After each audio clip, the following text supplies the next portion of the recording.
Manon passe au commissariat rendre à Nordine son souhait à laver et repasser. Nordine n'a pas vu l'heure et doit partir assister à un briefing. Il donne rendez-vous à Manon à la Paillote pour réviser. Roxane est à quelques mètres d'eux et assiste à la scène. Elle comprend très vite que Manon s'intéresse à Nordine. D'ailleurs, elle la comprend. Nordine est mignon, drôle et gentil. Mais Roxane fait remarquer à Manon qu'il est en couple. La jeune fille coupe court à la conversation et quitte le commissariat. Autour d'un café, Roxane questionne par la suite Nordine sur sa relation avec Sophie.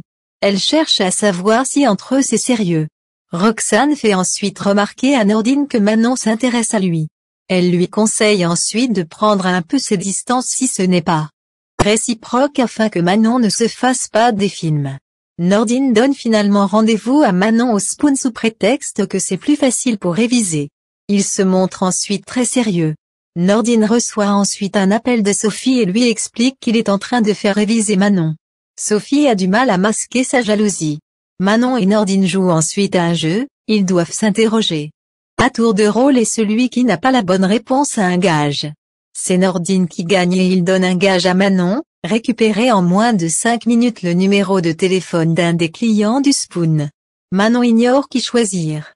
Nordine lui suggère de choisir le client le plus mignon. Manon lui répond qu'elle a déjà le numéro du mec le plus mignon du bar. C'est alors que Sophie les rejoint. Nordine part au comptoir commander à boire.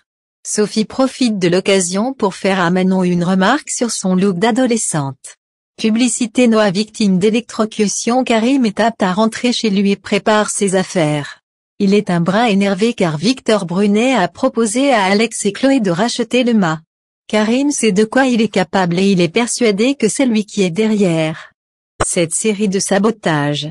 Mais il est bien décidé à ne pas laisser Brunet s'en sortir cette fois. Anna est inquiète. Elle estime que Karim n'est pas en état de partir en guerre contre Brunet et lui demande de laisser ses collègues gérer cette enquête. Karim assure à Anna que tout va bien se passer. L'offre de Brunet s'élève à 80 000 €, ce qui est bien en dessous du prix du marché. Martin se demande comment Victor a pu réunir autant d'argent alors qu'il est censé être ruiné. Chloé pense qu'il a forcément magouillé une fois de plus. Pour Alex, cette offre n'est pas une coïncidence. Martin se range de son avis. Il soupçonne Brunet d'avoir payé quelqu'un pour saboter le mât et remonter jusqu'à lui va être difficile. À peine sorti de l'hôpital, Karim se rend chez Brunet pour lui mettre un petit coup de pression. Il le tient pour responsable de son état de santé et de l'accident de Judith. Karim affirme à Brunet qu'il ne va pas le lâcher et qu'il va finir en prison. Victor ne se démonte pas et le somme de partir. Accompagné de Sophie Nova, Brunet se rend au commissariat. L'avocate pointe du doigt à Martin que Karim n'avait aucun mandat pour aller parler à son client et que cela s'apparente à du harcèlement. Martin le rassure que cela ne se produira plus et profite de l'occasion pour interroger Brunet sur ses finances. Victor lui confirme que l'amende qu'il a réglée au moment de sa condamnation l'a ruiné et se targue de pouvoir être honoré de la confiance de quelques partenaires financiers prêts à le soutenir et à investir dans les affaires qu'il leur propose. Brunet refuse de communiquer leur nom car il préfère rester anonyme. Sophie n'emmène pas large. Audrey est stressée. Les résultats du bac de français sont censés être en ligne, mais Jordan n'arrive pas à se connecter au service. Audrey doit partir travailler au Spoon et fait promettre à son fils de l'appeler dès qu'il aura les résultats. Jordan passe au Spoon pour annoncer de vive voix à sa mère ses résultats et la fait marcher. Il lui fait croire dans un premier temps qu'il a eu 6 à l'écrit et 4 à l'oral. Jordan finit par annoncer à sa mère qu'il a eu 19 à l'écrit et 18 à l'oral. Audrey est heureuse et fière de son fils. François Lehaut, le professeur de français, croise un plus tard Jaya et Jordan à la Paillote et les félicite. Il annonce à Jordan qu'il a obtenu les meilleures notes du lycée. François attend de lui qu'il continue à exceller et l'incite à ne pas lâcher les lettres parce que ça pourrait lui ouvrir des portes. Pour fêter les résultats de Jordan comme il se doit, Audrey demande à Bart la permission de prendre une bouteille de champagne dans la réserve, car elle n'aura pas le temps d'aller en acheter une. Bart a une petite mine. Audrey lui apporte son soutien et lui confie que Louise lui manque beaucoup.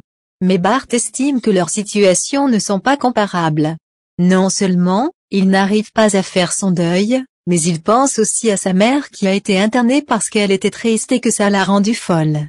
Audrey lui assure qu'elle va aller mieux, mais Bart est persuadé du contraire, convaincu que les médecins donnent des tas de médicaments à sa mère pour éviter une crise. Bart boit ensuite un verre. Depuis l'arrivée de Jordan Oma, Noah est mort de jalousie. Il prend enfin son courage à deux mains et avoue ses sentiments à Judith. Il est encore fou amoureux d'elle et n'arrive pas à passer à autre chose, et puis, il n'a plus personne dans sa vie, mis à part la jeune femme et ses parents.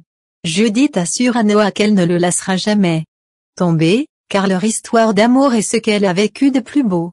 Très émue, la jeune femme lui confie ensuite que ce lien fort qui les unit n'a jamais disparu et qu'il ne disparaîtra jamais. Troublés, ils sont sur le point de s'embrasser, mais Judith se ravise.